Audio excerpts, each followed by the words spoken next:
قل هذه سبيلي أدعو إلى الله. Assalamualaikum warahmatullahi wabarakatuh. Alhamdulillah, kita ketemu lagi di channel pemberantas kemaksiatan kaum muslimin. Dan seperti biasa, sebelum kita masuk ke pembahasan, kami ingatkan untuk kaum muslimin yang belum subscribe ke channel ini, silakan subscribe untuk mendapatkan notifikasi ketika ada video-video yang terbaru yang kita upload di channel ini. Dan untuk yang sudah subscribe, kami ucapkan jazakumullahu khairan katsira. Dan kaum muslimin, ada kabar terbaru ya, bahwasanya Menteri Agama pada saat ini sudah membidik orang-orang salafi kaum muslimin ya. Ya, mungkin orang-orang salafi ini dianggap sebagai kelompok yang mungkin sesat lah kaum muslimin ya. Seperti kata Pak Idrus Romli, salafi itu kerjanya ngerubah Al-Quran. Ya, kalau Al-Quran nggak ada yang dirubah, ngerubah hadis. Kalau hadis nggak ada yang dirubah, ngarang-ngarang dalil. Ya. Kalau nggak ngarang-ngarang dalil, ya membuat propaganda. Ya. Apakah seperti itu kaum muslimin? Atau mungkin seperti yang dituduhkan oleh Islah Bahrawi dan juga orang-orang yang sepemikiran dengan Islah Bahrawi. Mereka menuduh bahwa orang-orang salafi itu orang-orang yang memiliki pemahaman yang menyimpang. Ya. Pemahaman salafi itu pemahaman yang menjadi pintu masuk pemahaman toloris kaum muslimin. Ya. Apakah mungkin seperti itu? Ya. Wallahu a'lam kaum muslimin. Ya. Entah karena alasan apa Menteri Agama ini membidik orang-orang salafi kaum muslimin. Padahal kalau kita menyimak dakwah orang-orang salafi, ya orang-orang salafi ini justru mengajak kaum muslimin untuk menjaga kemurnian Islam, menjaga tauhid, ya, menjauhi kesyirikan, menjaga sunnah, menjauhi bid'ah, ya, dan meninggalkan berbagai macam kemaksiatan, melarang kaum muslimin berbuat syirik, melarang kaum muslimin untuk melakukan perkara-perkara ibadah yang tidak pernah dicontohkan oleh Nabi Muhammad SAW, meskipun menurut pemikiran kaum muslimin ya itu baik ya, padahal baik atau tidak ya, baik atau buruknya sesuatu yang ada di dalam syariat Islam ini itu yang menentukan Allah Subhanahu wa taala, bukan manusia. Ya, Allah Subhanahu wa taala mengatakan wa asa an takrahu syai'a wa huwa khairul lakum wa asa an tuhibbu syai'a wa huwa syarrul lakum wallahu ya'lamu wa antum la ta'lamun. Ya. Boleh jadi sesuatu yang kamu benci ya, padahal itu baik untuk kamu, dan bisa jadi sesuatu yang kamu sukai itu justru buruk bagimu ya. Allah Subhanahu wa taala yang Maha tahu sedangkan kamu tidak mengetahui. Ya, tapi entahlah kaum muslimin ya, entah karena apa Menteri Agama ini membidik orang-orang salafi kaum muslimin ya. Coba kita simak videonya dulu kaum muslimin. Beberapa hari yang lalu viral video Menteri Agama kita yang bersalaman dengan salah satu artis ya teman-teman. Salaman, ya bener-bener salaman, sentuh-sentuhan begitu ya. Tapi ini bukan sesuatu yang perlu dikagetkan. Nggak perlu kaget kalau memang di ajaran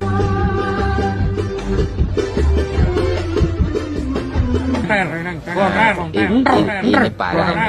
Bahkan diakali menggunakan kain. Salatullah, salamullah, ala taha, rasulillah. Ya, agar bisa sentuh-sentuhan dengan perempuan yang bukan mahram dan bahkan sampai dicium-cium bolak-balik tangannya. Dan ketika itu dibahas, ketika saya bilang miris, mereka sakit hati teman-teman. Jadi seruan untuk mengarah pada kebaikan itu sekarang sudah tidak boleh lagi ya, karena bisa memecah belah umat.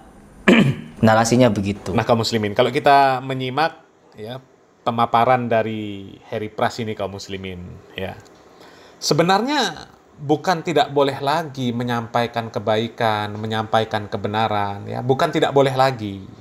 Hanya saja standarisasi untuk dikatakan itu kebaikan dan kebenaran antara kelompok itu ya, dengan orang-orang yang mendakwahkan sunnah itu sudah berbeda. Ya. Kalau orang-orang yang bermanhaj salaf, orang-orang yang mendakwahkan sunnah, baik dan tidaknya segala sesuatu itu diukur dengan syariat, diukur dengan dalil. Ya, sedangkan kelompok itu ya diukur dengan perasaan. Ya, karena ada orang yang kemarinnya mengatakan Ya, tidak boleh bersalaman dengan wanita dengan lawan jenis, ya. Tidak boleh bersalaman dengan lawan jenis yang tidak mahram.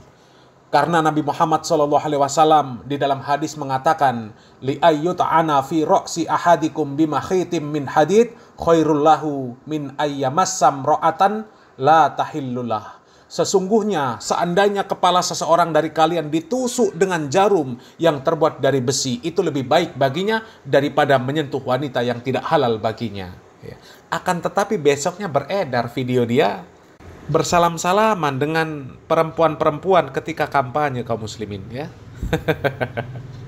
Apa hukumnya menyentuh perempuan yang bukan mahram? Bi ayyut'ina ala ra'si ahadikum, ditusukkan ke kepala kamu, ditusukkan besi dari neraka ke kepala kamu, khairan, lebih baik min antamussa yada mar'atin la tahillu lahu, daripada menyentuh tangan perempuan yang tak mahram.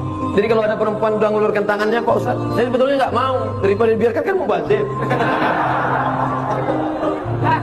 Ini udah gini Pak Ustaz, gini kan lah, insya Allah dia tak sakit hati. Gini, senyum kita gini. Yang pula terlalu kaku, dia udah gini kan. Li ayyut'ina ala ra'si ahadikum, ditusukkan ke kepala kamu, khairan min antamussa yada mar'atin la tahillu lahu. Tentu nengok itu down dia.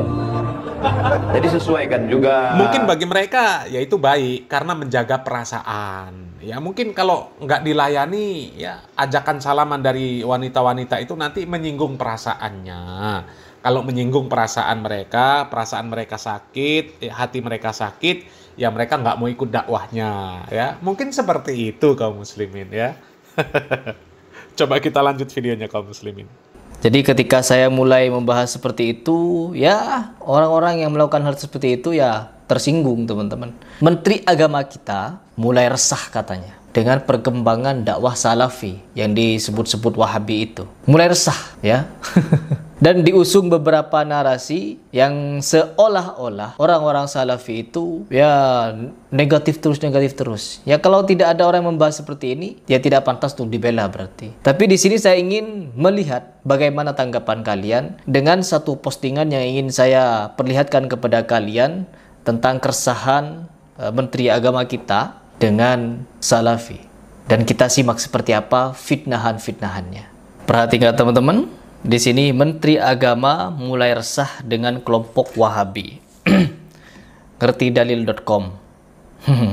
Di sini ditulis teman-teman, akhir-akhir ini isu agama seringkali tampil berhadapan-hadapan dengan tatanan negara. Gerakan puritanisme atau pemurnian agama tampaknya melahirkan benturan-benturan baru antara tatanan kenegaraan dan apa yang diklaim sebagai orang dengan ajaran Islam. Oke. Hadirnya kelompok anti perayaan Maulid Nabi, Isra Mi'raj, peringatan tanggal 1 Muharram dan lain-lain dianggap sebagai kegiatan bid'ah yang tidak berdasar. Ya, memang tidak mau dibilang berdasar, saya juga merayakan dulu teman-teman. Ketika saya masih beragama NU ya. Ya, ternyata alasannya ya alasan-alasan klasik kaum muslimin ya. Ketika dikatakan Menteri Agama membidik orang-orang salafi, ya ternyata alasannya ya alasan-alasan klasik kaum muslimin. Ya, dari dulu alasan mereka juga seperti itu. Ya. Salafi tidak NKRI, ya anti NKRI, ya. Kemudian ya anti keberagaman, anti adat, anti budaya. Ya padahal ya nggak ada yang anti adat, anti budaya, anti NKRI, nggak ada kaum muslimin, nggak ada. Ya. Justru orang-orang salafilah kaum muslimin yang sebenarnya mereka sangat menjaga keutuhan NKRI.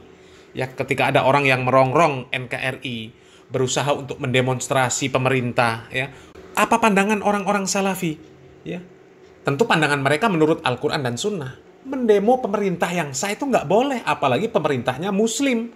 Ya, belum lagi ketika para dai salafi menasehati TNI, Polri, ASN tidak boleh korupsi waktu. Kalau masuk kerja jam 7 ya jam 7. Ya.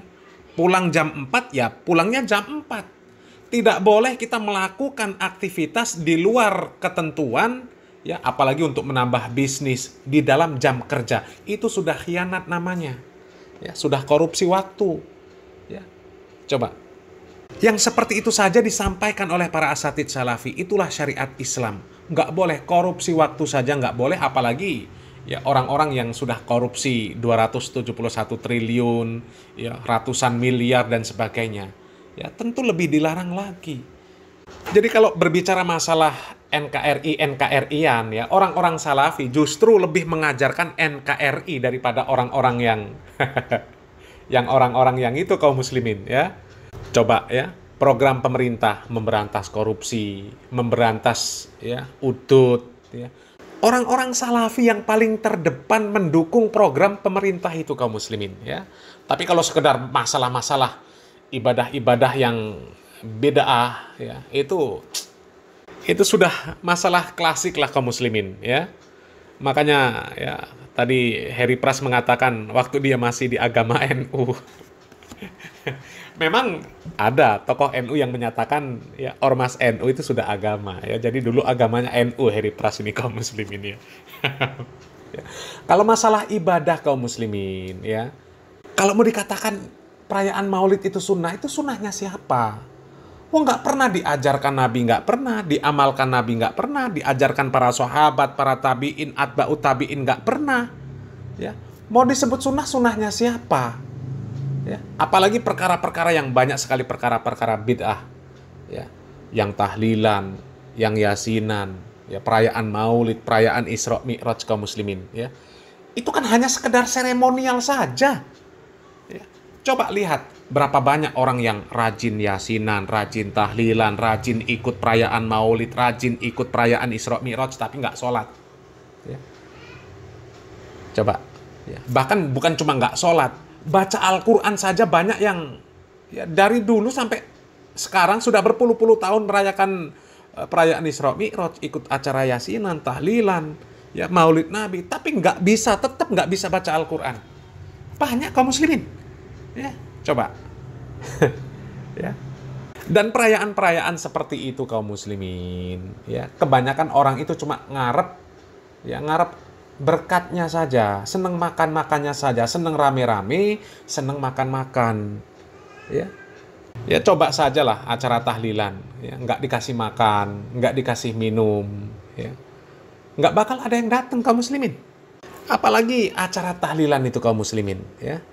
Ini banyak sekali mudorotnya kaum muslimin, ya. Ya sebenarnya sama kaum muslimin, ya, kami dengan Heri Pras sama, dulunya juga beragama NU, ya, ikut tahlilan, ikut yasinan dan sebagainya, ya. Tapi kami tahu, ya, ketika ikut tahlilan banyak orang yang nggak sholat, ya, nggak ikut mendoakan, ya, datang cuma ngobrol saja, nunggu makanan keluar, selesai makan keluar, ya, kiainya berdoa, ikut amin-amin, nggak ngerti apa yang dibacakan, yang didoakan nggak ngerti apa artinya, selesai pulang, ya. Dan sampai sekarang ya ritual itu masih seperti itu juga kaum muslimin, ya.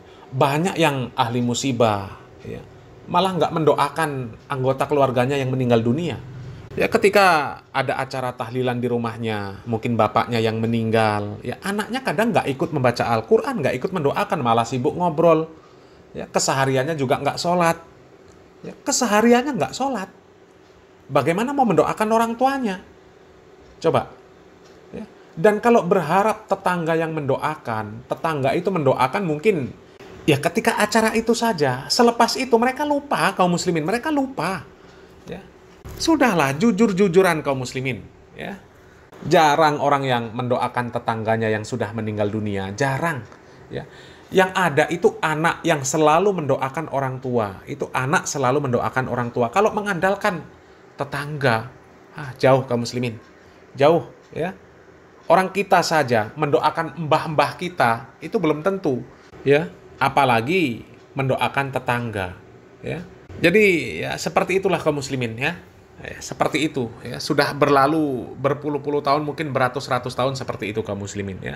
Banyak sekali yang anggota keluarganya meninggal dunia, ya. Dia nggak sholat apalagi mendoakan, ya. Jadi ya yang didakwahkan oleh para asatidz salafi, ya, mereka ini ingin membenahi orang-orang seperti itu kaum muslimin, ya. Acara-acara bid'ah itu tinggalkan, ya, kembali kepada tuntunan yang benar, ya. Kalau anak sudah sholat 5 waktu, ya, insya Allah, ya, dia akan selalu mendoakan orang tuanya minimal 5 kali sehari, ya. Tapi kalau nggak sholat, ya gimana mau mendoakan orang tuanya? Ya kalaupun mendoakan, ya bagaimana doanya akan terkabul? Sementara syarat untuk diterimanya doa, untuk dikabulkannya doa, dia tidak laksanakan.